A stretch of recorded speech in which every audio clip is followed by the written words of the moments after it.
s'abonner massivement na Jimel officiel TV et ande beaucoup de tout bien et dit binga mo pas le bien aux abakoto auto linganga à s'abonner ka a checker et aux va musapina no kotika check aux va musapa kotika check au finika na Jimel officiel TV nde makambo moto.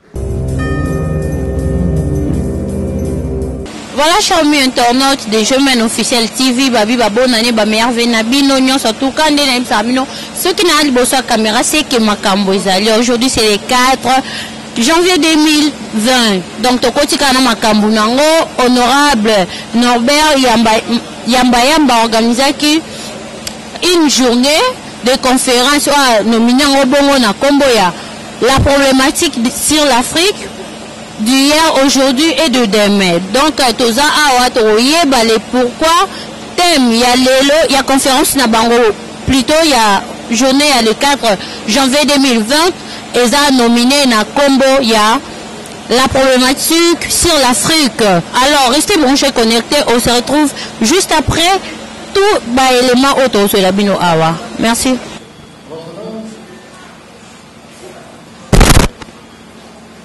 Les invités ont dit les qualités de ce pays. J'aimerais m'inviter très agréable de voir celui de remercier très sincèrement les dieux de nos ancêtres qui, par sa divinité, a bien voulu accepter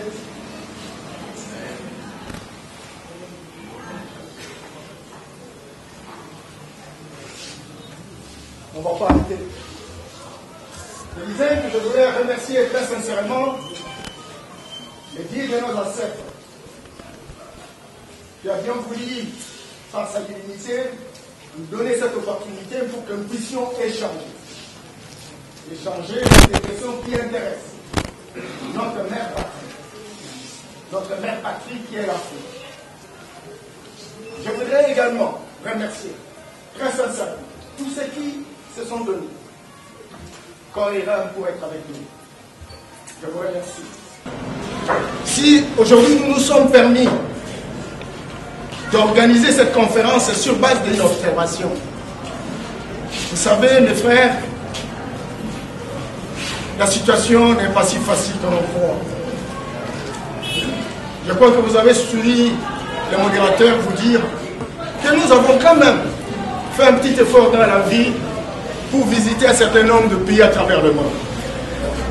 Nous étions toujours curieux, simplement parce que en Europe, il faut voir dans tout ce pays-là la vie que mènent les Africains, surtout l'Afrique subsaharienne.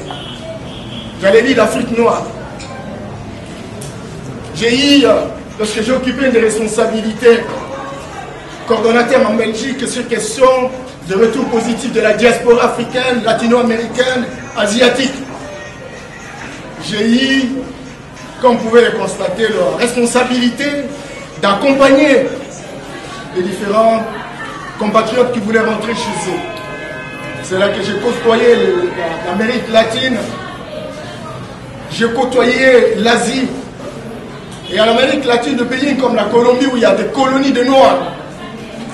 J'ai eu fréquent d'aller jusqu'au niveau des Caribéens, que ce soit la Guyane, la Martinique, Haïti, jusqu'à la Nouvelle-Calédonie, où il y a des Noirs. Lorsque vous êtes aux Pays-Bas, là où il y a la colonie noire, lorsque vous êtes en Angleterre, je vous assure, la situation des Noirs, ça ne marche pas. Vous pouvez bien comprendre que Haïti, qui a été indépendant il y a de cela des siècles, pouvait bien changer. Aujourd'hui, c'est 250 ans. La situation ne change pas. Regardez, lorsque nous sommes dans notre pays, même un peu presque partout en Afrique, on a tenté tout. On a assisté à des régimes de partis-États. Oui, Moukouba, vous pouvez avancer. Ça ne marche pas. Alors, qu'est-ce qui ne marche pas?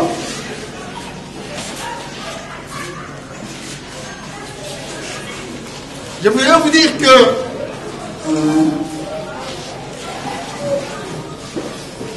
parce que ça ne marche pas. Les Africains ont tenté beaucoup d'expériences. Beaucoup d'expériences. Vous savez, dans tout le pays africain, quand vous analysez, on va trouver des régimes en parti unique. On en a connu des régimes en parti unique. Des régimes de maréchal. Des régimes d'empereurs. On a connu des régimes de dictateurs, des démocrates. On a connu des gouvernements de transition. Des gouvernements avec un premier ministre. Des gouvernements avec plusieurs premiers ministres, plusieurs vice-premiers ministres. On a connu des gouvernements avec la diaspora, censés avoir l'intelligence et la capacité nécessaire à cause de leur acculturation. On a connu le gouvernement des technocrates. On a connu le gouvernement même d'une présidente, la femme, parce qu'elles sont censées naturellement mieux travailler. On a connu des grands programmes comme programme d'ajustement structurel. On a connu des programmes santé pour tous, objectif 80, des programmes qui portent sur les objectifs de millénaire pour le développement. On a connu des programmes qui portent sur les objectifs de développement durable. On a connu la décentralisation. On a connu la déconcentration. On a connu la centralisation. On a connu la dévolution. Qu'est-ce qu'il nous reste encore? On a connu des régimes de socialisme africain, des socialismes tout court, des libéraux, des communistes, des progressistes, des modérés. On a pratiqué pratiquement toutes ces expériences. Aujourd'hui, il y a des grands programmes. Parfois, on parle de l'émergence. En 2020, en 2020, en 2025, en 2030, en 2035. Beaucoup de pays se sont engagés véritablement dans cette direction. Qu'est-ce qu'on n'a pas pratiqué? Qu'est-ce qu'on n'a pas pratiqué? Qu'est-ce qui reste encore? Qu'est-ce qui reste encore? Le gouvernement d'un premier ministre économiste, le gouvernement d'un premier ministre juriste, les institutions qui sont dirigées par des docteurs, on en a connu. Et les résultats? Et les résultats, mes frères, on est dans les questions, on est dans les positionnements, on est dans les querelles. L'Afrique est en train de disparaître, mes frères et sœurs. Qu'est-ce qu'on n'a pas pratiqué? Qu'est-ce qu'on n'a pas fait dans nos pays? Quelle est la situation? C'est la pauvreté la plus intolérable. Écoutez, qu'est-ce qui reste encore pour que nous puissions pratiquer, pour que nous puissions nous en sortir? Qu'est-ce qui reste encore? On a connu des afrocentriques, on a connu des européanistes. Et alors on en est où là? La pauvreté la plus absolue. 80% de notre peuple dans la misère la plus intolérable. On dirait que personne n'a été à l'école. On dirait qu'il n'y a jamais eu un programme. On dirait qu'il n'y a pas de génie. Et alors, on fait quoi? On va continuer à chercher des postes. On va continuer à parler démocratie. Qu'est-ce qu'on n'a pas fait avec la démocratie? Quel type de résultats nous avons obtenus? Oui, un gouvernement, il faut construire les droits de l'homme. Où est-ce qu'on en est en termes de résultats? On ne peut pas apprécier la prestation si on ne tient pas compte des résultats. Cette culture des résultats nous pousse véritablement à réfléchir deux fois. Vous arrivez, même en Afrique du Sud, censé être le modèle référentiel pour le développement véritablement de l'Afrique. Parce qu'en tout cas, le pays économiquement fort, quelqu'un me dira que ça serait le Nigeria. Mais en termes de performance par rapport aux répercussions positives à ses citoyens, c'est l'Afrique du Sud.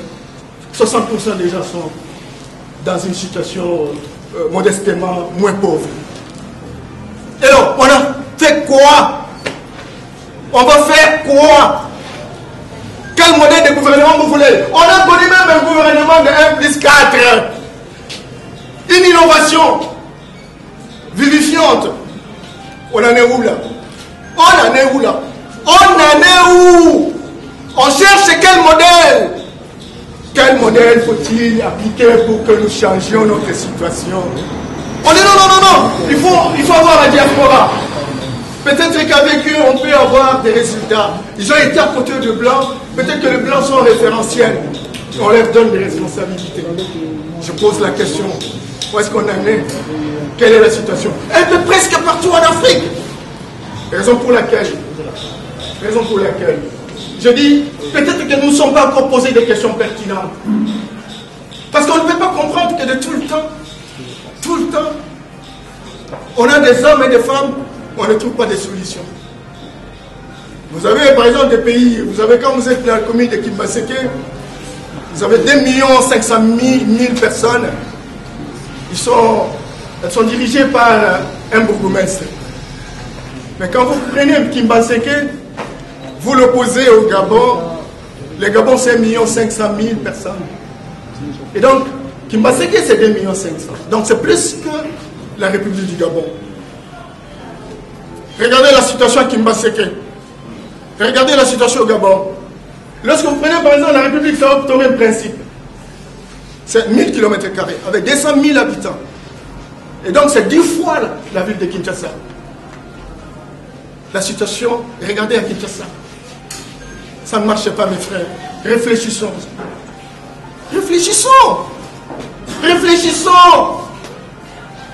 En 1960, pour ne prendre que les camps de mon pays, on avait 13 diplômes universitaires. On a dit non, mais ces gens-là n'ont pas étudié. Lorsque vous regardez les indicateurs macroéconomiques, on réalise qu'on dirait qu'ils étaient en avance. Je me rappelle d'un professeur qui me disait toujours, mais comment expliquer qu'en 1960, à l'accession du pays à l'indépendance, nous avions 44% de recettes en devises qui provenaient de la nourriture, et qu'aujourd'hui, ça ne représente même pas 2%. Et pourtant, il y a des millions d'universitaires. Des millions d'universitaires. Et à cette question, on se pose, quelle est la valeur ajoutée véritablement des études que nous faisons? Quelle est la plus-value véritablement de ces études? Est-ce que Bob Bassong, Camerounais qui a réfléchi sur la question, me disait, mais c'est en bas, on est tous des abrutis fondationnels. Il n'y a pas d'intellectuels. On est des illettrés qui s'ignorent. On ne peut pas avoir des intellectuels et on est en face d'une situation qui ne change pas et personne ne trouve solution. Et alors maintenant on va revenir sur les mêmes solutions, gouvernement d'union nationale, discussion, dialogue, conférence nationale, etc. On est habitué à la routine et personne ne réfléchit. Le militarisme parle dessus sur l'engagement et la résolution des problèmes qui nous avons et on engloutit tous les problèmes comme si tout est terminé. C'est pourquoi nous avons réfléchi avec des collègues pour dire que maintenant ou jamais nous devons réfléchir pour que nous puissions, dans le cadre d'un cadre, la nouvelle vision panafricaine, nous trouvions comment poser des dialogues. Même si aujourd'hui nous ne sommes pas capables de changer cette situation, mais les enfants de nos enfants prendront la responsabilité de trouver ne serait-ce que des traces pour qu'il y ait une boussole qui nous permette de véritablement d'avancer. Raison pour laquelle, au regard de tout ce qui a été appliqué, au regard de l'expérience que nous avons, au regard des initiatives cumulées, au regard des résultats catastrophiques, nous nous disons, quelle est la solution qui reste à prendre en dehors des solutions que nous avons prises, qui portent sur les différents programmes, qui portent sur les différentes catégories de gouvernement, qui portent sur les différentes idéologies que nous avons pratiquées pour lesquelles nous n'avons aucune performance. C'est dans ce contexte contextualisé que j'ai divisé mon exposé en 5 parties. Cet exposé, la première partie porte sur l'Afrique d'hier. Posons-nous la question. L'Afrique d'hier. Deuxième partie porte sur les agressions que l'Afrique a subies. Troisième partie porte sur l'Afrique d'aujourd'hui. La quatrième partie porte sur les éléments de déstabilisation permanente de l'Afrique. Et la cinquième partie porte, est-ce que l'Afrique doit changer ou l'Afrique doit disparaître? C'est une question questionnante. Alors la première question de savoir quelle était l'Afrique d'hier. Quelqu'un qui ne connaît pas son histoire n'est pas en mesure de comprendre ce qu'il doit faire. L'Afrique d'hier, mes frères et sœurs, parce qu'on ne nous donne pas ça dans les enseignements. On nous apprend les enseignements des autres. Ceux qui ont pris, c'est eux le référentiel, c'est eux l'intelligence universelle, c'est eux la civilisation idéale, c'est eux qui ont été en contact avec Dieu, et c'est eux les représentants de Dieu qui nous donnent véritablement des solutions. Mais l'Afrique traditionnelle, l'Afrique de nos racines, c'était une Afrique. Ce n'est même pas l'Afrique. Le nom même pas, ce n'est pas l'Afrique. On appelait ça Kémite. Kémite, parce qu'en fait, les historiens comme Hérodote, ils avaient déjà fait. Même Aristote, ils ont fait des témoignages. Il dit l'Afrique d'hier. Les pharaons ne connaissaient pas ce que c'est l'Afrique. L'Afrique, c'était un mot grec. Tous les linguistes ont démontré cela. L'exemple de Théophile Obenga qui est en face de nous au Congo-Brazza. On nous appelait Kémite, pays de Noirs. Nous étions noirs. À ce moment-là, nous n'avions pas encore connu l'Occident. Et nous avons vécu 35 siècles, 3500 ans, sans que l'Occident ne soit avec nous. Et nous étions plus puissants du monde. Les Occidentaux venaient en Afrique apprendre la science. Et vous savez que les premières mathématiques, ce sont les Africains qui ont découvert ça. L'écriture, ce sont les Africains. Thalès, vous avez tous appris à l'école secondaire. Les théorèmes de Thalès, les théorèmes de Pythagore. Thalès est venu de chez eux, de la Grèce jusqu'à l'Égypte, apprendre la trigonométrie, apprendre les mathématiques. Il est resté 22 ans dans la cour de Pharaon. Pharaon était noir, complètement noir de charbon. Ce n'était pas un blanc. Ce sont les blancs qui ont écrit pour blanchir l'Égypte antique. Il n'est pas question. Tous nos chercheurs l'ont fait pour comprendre que nous étions noirs et que nous avons représenté un certain nombre de choses pour faire avancer le monde. Les gens comme Platon, vous avez appris en philosophie, il a vécu tant en Égypte, dans la cour, parce qu'il y avait des grands prêtres. À l'époque, pour être pharaon, pour être chef roi, il faut être un érudit. Il faut avoir une très grande capacité. Il faut avoir la sagacité. Il faut avoir un savoir approfondi. Il faut avoir des compétences exceptionnelles. Il faut être un leadership transformationnel. Ce n'est pas n'importe qui qu'on ramasse dans la cour qui devient véritablement roi à l'époque. C'était une exigence fondamentale de nos ancêtres. Quand il fallait lire roi, pharaon. 35 siècles, 3500 sans avoir été en contact avec les Occidentaux.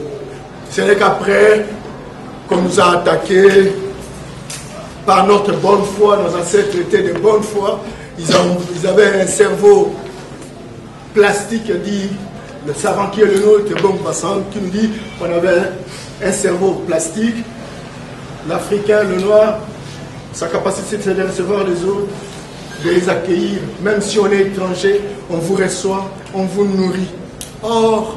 Or, ces étrangers-là, ils avaient leurs projets. Ils ont une approche cartésienne. Ou bien. Mais nous, ce n'est pas ou bien. Nous sommes dans la théorie des vérités contraires. Tant qu'il y a une vérité, il y a une autre en face, une vérité en face. C'est très important. Et c'est ça l'Afrique. Mais nous avons commis l'erreur d'embrasser nos frères qui ont étudié. Vous savez, le premier intellectuel de l'Europe, c'est Thalès.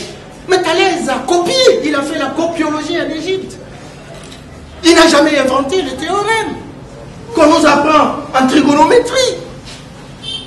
Il a triché. C'était Yameso. Yameso, c'était un grand prêtre qui était dans la cour de Pharaon, qui a généré. C'est démontré par Tchekantadio. Et voilà. Nous avions tout.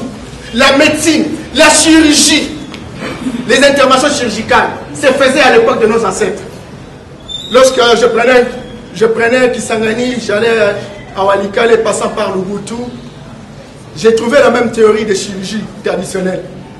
J'ai vu un guérisseur traditionnel dans le village de Osio. Il était en train de faire des opérations, 300 opérations, interventions chirurgicales par jour. Et quand il avait son couteau, et quand il termine l'opération, c'est cicatrisé tout de suite. la personne rentre chez lui. Je reviens de Kisangani, je vais revenir à Kisangani, j'ai fait une conférence à l'université. On m'a dit, monsieur Yamba, laisse ça, c'est la sorcellerie. Ça, c'est la sorcellerie, ça. Mais écoutez, on prend des avions, on les fabrique, on fait 4 milliards de kilomètres en an à l'espace. C'est pas la sorcellerie. Newton, il avait 10 ans, il est devenu savant. Il était à l'université. Dans quelle université? Et on fait des opérations. Au lieu d'aller voir, vous qui êtes chercheur, vous prenez la technologie, vous modernisez la technologie et vous ramenez cette technologie dans le sens de mettre à la place publique. J'ai vu les ingénieurs ici, avec leur système de communication, ils prennent un petit bois et ils commencent à appeler, vous appelez dans votre téléphone. J'ai dit, mais c'est quoi? Il dit, non, c'est la sorcellerie. Mais quand c'est le blanc qui fabrique les smartphones, il appelle, c'est la science. Mais quand c'est nous qui appelons par notre bois, c'est la sorcellerie. Ça devient un problème. Et quand on va rester véritablement sur ce fichier, sur ces clichés, on va rester longtemps, on va pleurer pour rien. On n'ira nulle part si on ne se pose pas ces questions questionnantes aujourd'hui. Voilà.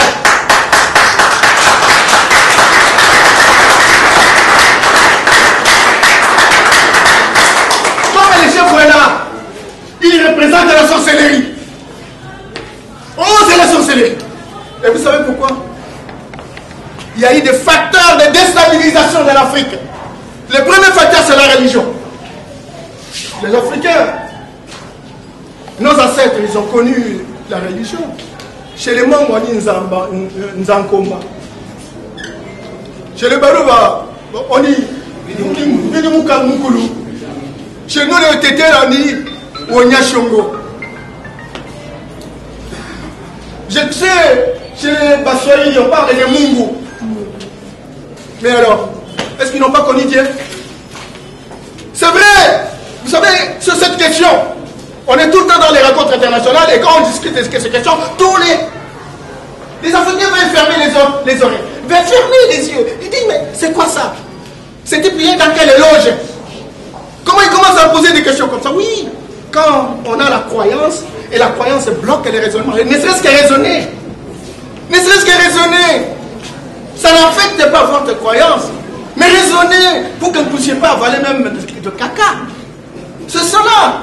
Et donc on nous a déstabilisés par la religion. La religion, première chose. Les religions révélées. Les gens qui viennent et disent, nous avons été en contact avec Dieu qui nous a révélé que voilà, il faut un Dieu exclusiviste, il faut passer pour un tel Dieu. C'est comme ça qu'ils nous ont dit. Et depuis lors, on a écrit dans la Bible. Par constater le grand qui avait l'intention de dominer le monde. Je ne suis pas historien, mais j'en profite justement pour comprendre les tenants et les aboutissants de la question. Et donc il y a eu des religions comme le christianisme, comme l'islam, comme le bouddhisme, l'hindouisme, tous ces ismes-là, qui sont venus, qui ne sont pas de chez nous. Mais nous avons connu aussi la religion. Je vois des bien de chez moi. On a enterré notre chef ici. Il est décédé. Il a fait 6 ans. Au village, ça ne marchait pas. Les gens étaient dans une situation de pauvreté la plus abjecte. Il pleuvait rarement. Les gens allaient en forêt, ils ne trouvaient rien. Mais quand ils se sont concertés, ils ont dit, ramenez-nous notre chef. Et quand on a ramené le chef, il a commencé à pleuvoir. Les gens vont en forêt, ils trouvent quoi manger. C'est que quelque part, nous avons cette Dieu, comme vous le voyez là, l'énergie qui a créé le monde, l'énergie débordante, c'est lui qui est l'intelligence universelle infinie. C'est lui-là, il n'est pas injuste. Il ne peut pas donner une intelligence à un groupe et manquer l'intelligence à un autre. Ça ne se comprend pas. C'est que quelque part, de la même manière qu'ils ont un génie, nous aussi nous avons un génie. Mais nous avons paralysé notre génie à cause véritablement de l'affectation de cette religion qui nous a dit que vous, ce que vous faites, c'est de la sorcellerie. Deuxième facteur, c'est l'école. L'école ici que vous voyez, pour laquelle nous parlons français. Et c'est quelle école? Nos ancêtres avaient des écoles initiatiques et nous avons un chef ici. On savait vous dire que jeune homme pour grandir, voilà ce qu'il faut faire. Voilà. Je suis allé en Indonésie, en pleine Jakarta. Je vois des chefs coutumiers, des chefs traditionnels. Ils étaient habillés en tenue traditionnelle. Il y avait un garçon de 7 ans, ils étaient au-dessus du monument. Ils ont fini, j'étais tellement crié, ils sont revenus. Et je pose la question, je dis, mais qu'est-ce que vous faisiez là? On me dit, monsieur Yamba, vous avez tout perdu chez vous. Vous n'avez aucune culture. Vous avez oublié que vous aviez des ancêtres. Nous, on continue. Même si l'Occident est venu, il nous a appris quelque chose, mais nous sommes résistants par rapport à notre culture. Les garçons de 7 ans là, nous sommes en train de l'interniser pour ouvrir les oreilles et les yeux, de manière qu'on comprenne qu'il y a une possibilité de communiquer avec les ancêtres pour devenir plus grands, compétents. On m'a dit, ah bon? Peut-être que je ne comprenais pas à l'époque, mais Dieu voulait que j'appréhende un peu ces informations-là. Notre école, c'est une école de récitation. On n'invente rien. On n'invente rien, il n'y a pas de plus-value. On répète ce que les autres ont créé. Comment nos ancêtres ont survécu? Il y avait quand même de l'ordre social. Il y avait des droits. Pourquoi nos intellectuels ne peuvent pas finir? Pour nous inventer un droit qui donne une fondation. Pour nous inventer un droit qui nous donne des racines. Et vous prenez simplement ce que les Européens ont fait. Raison pour laquelle nous avons des difficultés. On est juriste, mais on n'a pas la culture juridique. On pose des actes incontrôlés. Et donc si vous allez au village, je suis allé à Mandaka, jusqu'à Dikoro. J'ai travaillé pour le compte de la Banque mondiale. Et on me présente devant un procureur au village. Il était en paille. Procureur. Moi je dis procureur, c'est quoi? Oh, le procureur, c'est lui qui connaît l'histoire des gestions forestières, des gestions coutumières. Il connaît que telle famille est née là-bas, telle famille est arrivée ici, telle famille, telle famille. Pourquoi nos intellectuels ne peuvent pas aider notre société au regard des problèmes qui sont les nôtres? Pourquoi? Pourquoi?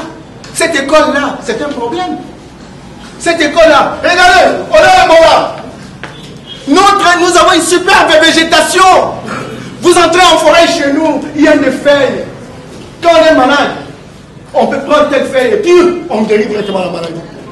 Mais regarde, quand il y a quelque chose qui n'est pas en concordance avec ce que nous avons étudié pour mémoriser et répéter, il faut rentrer en Europe. J'ai croisé certaines personnes réputées à métier tropical en Belgique, en Anvers, pour aller poser des questions. Comment on fait? Mais comment Dieu peut être injuste? Lui qui nous a donné une super végétation. Comment ça? Mais nos chercheurs, nos pharmaciens, nos médecins, ils sont où? Est-ce qu'ils connaissent nos plantes? J'ai quand même des enfants qui sont déjà médecins. Quand je pose la question, mon fils, est-ce que tu connais le nom de cet arbre? Il ne connaît pas.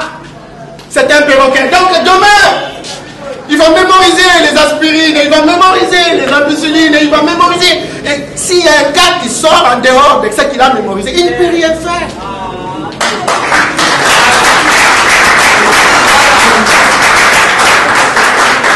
Une école sans enracinement.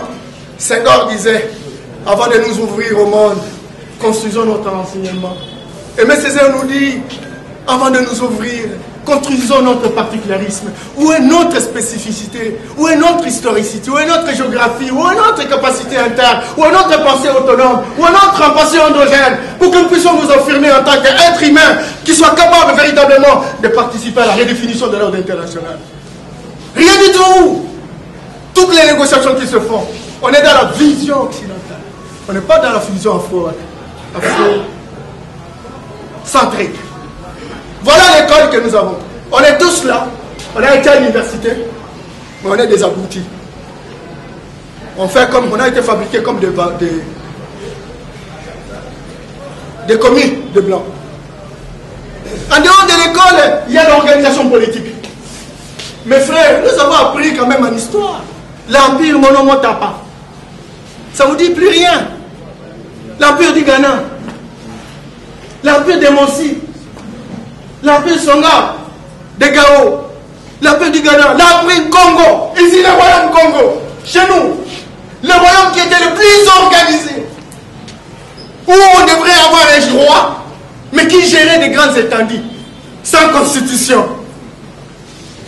Aujourd'hui, l'Angleterre gère son peuple sans constitution. Voilà. Si ça se faisait chez nous, on dit non, c'est la sorcellerie.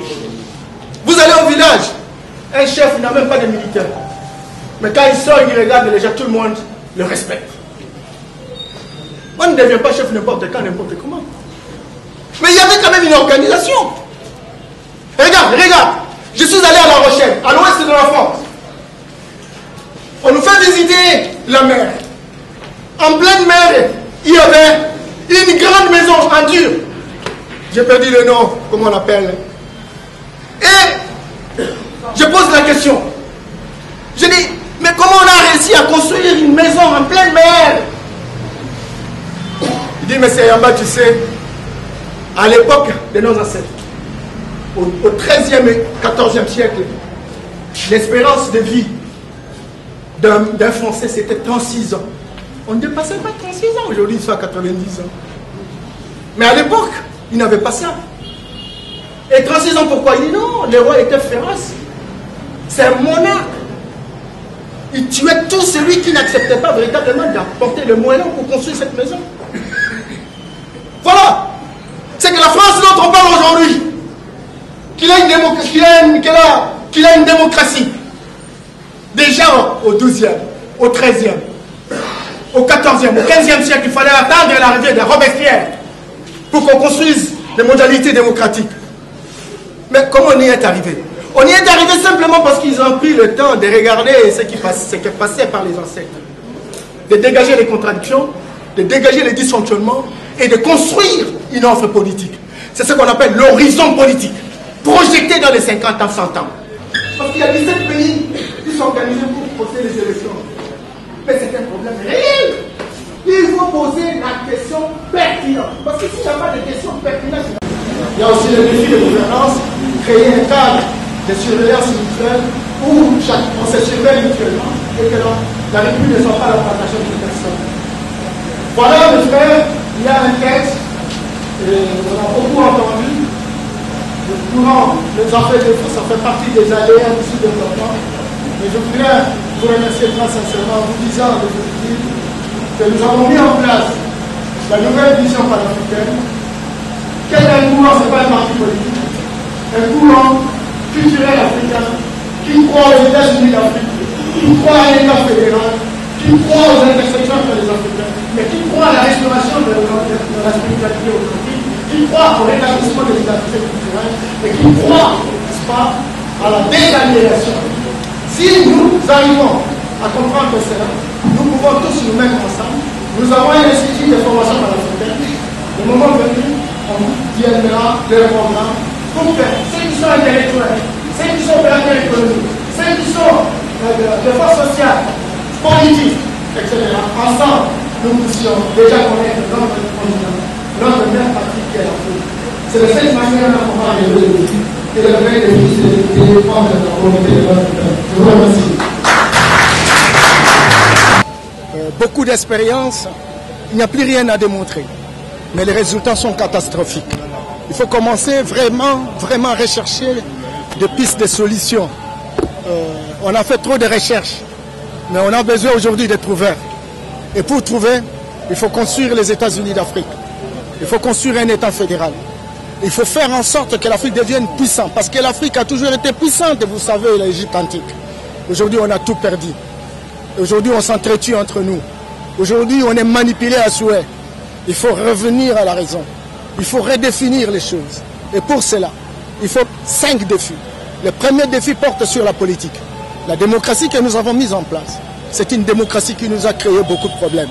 C'est une démocratie pour l'intérêt des ennemis, qu'on appelle les africanophages. Il faut revisiter cette démocratie. Il faut construire cette démocratie avec notre pas ontologique. Il faut retenir cette démocratie en tenant compte de ce qu'a été l'organisation politique de nos ancêtres à l'époque de l'empire de Monomotapa, à l'époque du royaume Congo, à l'époque du royaume de Gao, à l'époque de l'Égypte antique. Tous ces empires, tous ces royaumes avaient une manière de faire les choses. Il faut que nos chercheurs arrivent à théoriser cela, à les moderniser et que nous prenions ça comme justement modèle de référence. Nous devons faire un défi spirituel. Toutes les universités du monde ont 3 composantes. La composante théorie, la composante pratique et la composante spirituelle. Nous avons seulement 2 composantes. Théorique, pratique. Spirituelle, nous ne l'avons pas. C'est comme ça que nous avons des perroquets, c'est comme ça que nous avons des abrutis fondationnels, c'est comme ça que nos intellectuels n'ont pas de valeur ajoutée. 3e chose, il faut changer l'école pour que nous puissions nous mobiliser autour de la vision qui consiste à faire l'Afrique d'un État fédéral. Parce que l'Afrique a été unique, indivisible, mais elle a été divisée à la conférence de Perla sous base d'une carte mal dessinée par des personnes qui n'ont jamais été en Afrique. On nous a divisés, on est faible et nous voulons véritablement restaurer ces poids autologiques pour qu'on puisse avancer. Tout ce que nous avons comme génie propre est considéré comme la sorcellerie. C'est anormal. Quand les Occidentaux fabriquent des téléphones, smartphones, on peut communiquer à 200 000 km. Ce n'est pas un problème. C'est la science. Pourquoi chez nous on va avoir honte que nous ayons des hommes et des femmes qui peuvent se promener la nuit, mais ils ont honte de représenter ça la journée? Comment pouvons-nous avoir honte de ce qu'a été l'Afrique traditionnelle? Au moment où nous pouvons profiter de ça, ça n'a jamais été le cas. Donc la particularité de la nouvelle vision, c'est de dire, oui, tous les compatriotes qui se sont investis pour lutter contre l'impérialisme occidental, la traite négrière, la néocolonisation, la mondialisation, la guerre froide. Yamba, la nouvelle vision africaine vient non seulement pour contester. Voilà, tolobela kaka na bino et puis bino bat botala biso bino bat bo soutenir biso o bozo aider biso. Vraiment merci pour tout bino mo boti ko landa honorable Norbert Yamba na o nyonso to wuti ko pesa par rapport ya journée ya le 4 janvier 2020 oyo na conférence na ye organisé ki bongo eza nominé na Komboya. La problématique sur l'Afrique d'hier, aujourd'hui et de demain. Donc, boyoki binomoko, mutu na mutape si pe point de vue na ye, ba question qui posé na ba député, ba sénateur, ba ministre, ba professeur, ya ba université etc. Voilà, vous avez branché connecté. On se retrouve prochainement et puis encore le cabongote sans pourtant même na remercier les bons dieux et sans pourtant même y a qu'on remercier. Moto a aidé vraiment na image derrière la caméra. Un grand merci na yo papa, un grand merci naba fidèle internaute nyonso ya Jomène Officiel TV, le manager Viron Zambi, Jikakus, Babi Yaza manager, coordonnateur de la chaîne et puis na toute la famille Makola ba meilleur vœu ba bonne année na bino nyonso tout na ba o nyonso bolinganga bo s'abonner, bo aimer, bo commenter, bo partager hein, et ça langa vraiment bien. Quand à mon linga bino mingi, on se retrouve prochainement, bye. S'abonner massivement na Jimel Officiel TV et ande beaucoup de tout bien et dit binga mo pas le bien aux abakoto auto linganga à s'abonner ka a checker et aux va musapino no kotika check aux va musapa kotika check au fini ka na Jimel Officiel TV nde makambo moto.